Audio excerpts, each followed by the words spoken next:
Hola amigos, en el capítulo de hoy os traigo un unboxing del T54B de Amo. Este vídeo está patrocinado por tuhobby.net. Más información al final. ¡Adelante vídeo!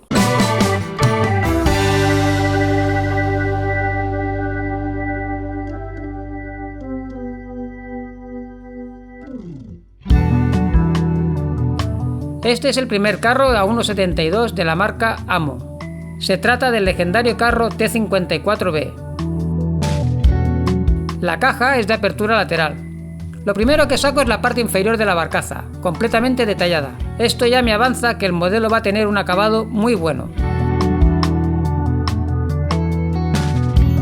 Como podéis comprobar en la torreta, no le falta ningún detalle. Aquí podéis ver los acabados de la boca del cañón y de la ametralladora antiaérea. Y aquí varias partes del tren de rodaje.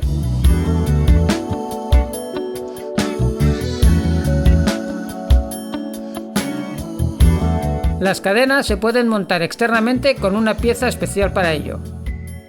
Este es un detalle poco usual a 1.72 y la verdad es que me ha gustado mucho. El casco del carro está muy detallado. Cableado, soldaduras, escotillas. Fijaos en esta pala.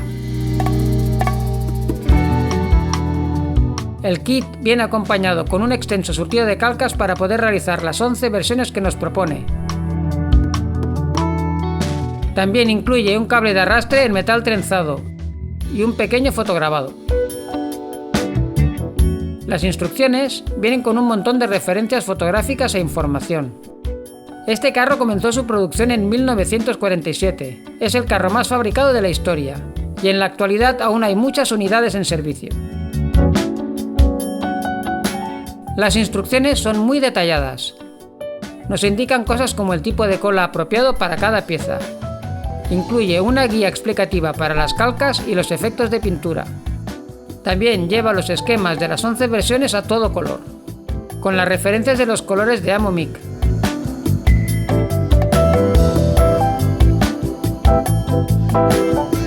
La ilustración de la caja rememora la entrada en el Palacio Presidencial de Saigón de uno de estos carros, símbolo del fin de la guerra de Vietnam. En resumen, creo que disfrutaré un montón montando y pintando esta maqueta. Por ponerle una pega, me hubiera gustado que la escotilla del conductor pudiera mantenerse abierta. Aparte de eso, el acabado es excelente. Este vídeo ha sido patrocinado por tuhobby.net. En su tienda encontraréis kits como este, así como todo lo necesario para el modelista. Podéis visitar su tienda física en Barcelona o pasaros por su web, tuhobby.net. Un abrazo y hasta pronto.